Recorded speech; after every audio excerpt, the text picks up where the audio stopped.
Hola a todos. ¿Qué ganas tenía de que nos metiéramos de lleno en este análisis? Hoy nos centramos en un caso de estudio autobiográfico verdaderamente fascinante, que pone bajo la lupa la relación directa entre una educación materna súper estricta y el desarrollo emocional durante la juventud. A través de esta historia en primera persona, vamos a ver cómo un entorno de control familiar implacable no solo condiciona tu comportamiento, sino que puede llegar a forzar un aislamiento social absoluto. Pero, ojo, que la cosa no termina ahí, también es un relato increíble de resiliencia.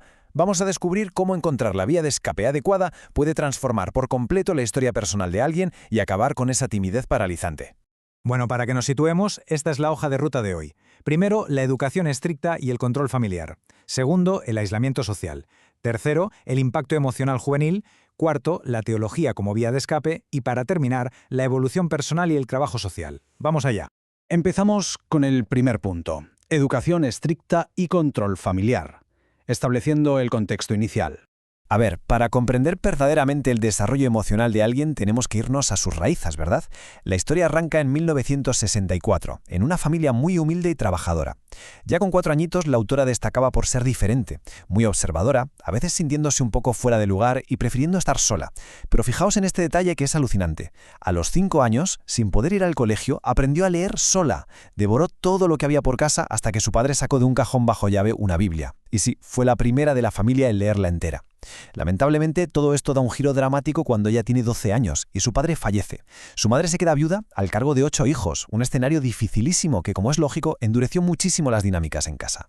Entonces, claro, el punto clave aquí es cómo ese contexto familiar chocó de frente con la doctrina. Al llevar leyendo la Biblia desde los 5 años, la autora tenía grabados a fuego principios morales como este: honra a tu padre y a tu madre. Si mezclas ese temor reverencial con una figura materna que por pura supervivencia se ha vuelto extremadamente severa, tienes la tormenta perfecta. Se exigía una obediencia absoluta, lo que empezó a asfixiar no solo su comportamiento, sino su autoestima. El pánico a enfadar a su madre era tal que la joven prefirió recluirse socialmente por completo antes que arriesgarse a dar un paso en falso. Pasamos al segundo punto: aislamiento social y timidez. La imposición del aislamiento. Para que las anécdotas que vienen ahora cobren todo el sentido, nos viene genial apoyarnos en un concepto clave en sociología: el control social. Básicamente, es la manera en que se regula activamente el comportamiento de alguien dentro de la dinámica de su familia. En este caso, el control social fue tan férreo que restringió drásticamente las relaciones de la joven con el exterior y la obligó a cumplir a rajatabla con lo que su madre esperaba de ella. Fue una presión que machacó su autoestima y la hizo depender 100% de la aprobación materna.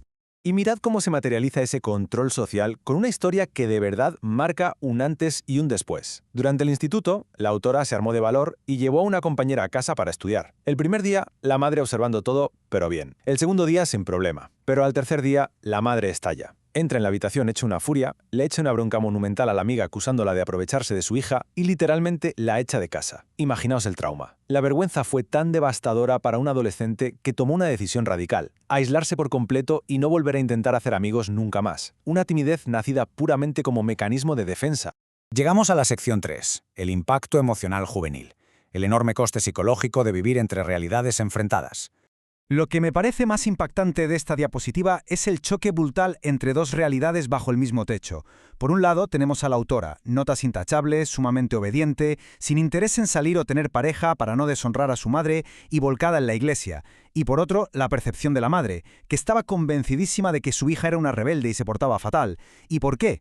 Pues resulta que las hermanas mayores, muertas de envidia por las buenas notas, aprovechaban que la madre les cuidaba a los niños para llenarle la cabeza de mentiras y rumores sobre la joven, un entorno, como veis, increíblemente hostil. Esta tensión constante terminó por explotar en un momento tristísimo. Iba a haber un retiro de jóvenes de la iglesia en Semana Santa. La autora se moría de ganas por ir, pero le daba tanto pánico pedir permiso que el propio pastor tuvo que ir a hablar con la madre. ¿Y qué hizo la madre? Delante del mismísimo pastor perdió los papeles y dijo que ni hablar, que su hija se portaba muy mal y no se merecía ir, basándose solo en aquellos rumores falsos. Descubrir que tu propia madre tiene una imagen tan horrible de ti cuando tú no haces más que intentar agradarla es un golpe durísimo. La joven corrió a su habitación a llorar, completamente hundida bajo una montaña de vergüenza. Sección 4. Teología como vía de escape. Encontrando un camino seguro hacia adelante. Obviamente, cuando vives en un entorno tan asfixiante, necesitas buscar una salida. Al terminar sus estudios, la joven quería estudiar Derecho en el turno de noche, pero la madre de nuevo dijo que no. Y a ver, siendo justos, argumentó que había mucha criminalidad en las calles y era peligroso, lo cual era cierto, pero aquí es donde la vida da un giro brillante. En lugar de rendirse, la autora le dio la vuelta a la tortilla. Negoció estudiar teología de noche en un instituto bíblico. Claro, era el único sitio nocturno que una madre tan estricta iba a dar por bueno, y esa simple decisión lo iba a cambiar absolutamente todo. Fijaos en este proceso, porque es cómo se construye una escalera hacia la libertad emocional. El instituto bíblico resultó ser un entorno súper seguro y fraternal. De repente estaba rodeada de futuros pastores y misioneros. El miedo a que la juzgaran o le hicieran daño simplemente desapareció. Fue paso a paso. Primero metiéndose en las actividades de la escuela dominical, luego profundizando en sus estudios de teología por las noches y finalmente dando el salto natural a colaborar activamente con la comunidad. Y por fin, la sección 5. Evolución personal y trabajo social. Superar la timidez gracias a la comunidad. El contraste aquí es sinceramente alucinante. De ser esa adolescente aterrada que no se atrevía a traer a nadie a casa, pasó a tener un compromiso social brutal. Daba clases en la escuela dominical a adolescentes, iba a reuniones en la comisaría de policía local y, agarraos, que hasta acompañaba al pastor a las bases militares para tocar la batería acústica frente a los soldados. ¡Una locura!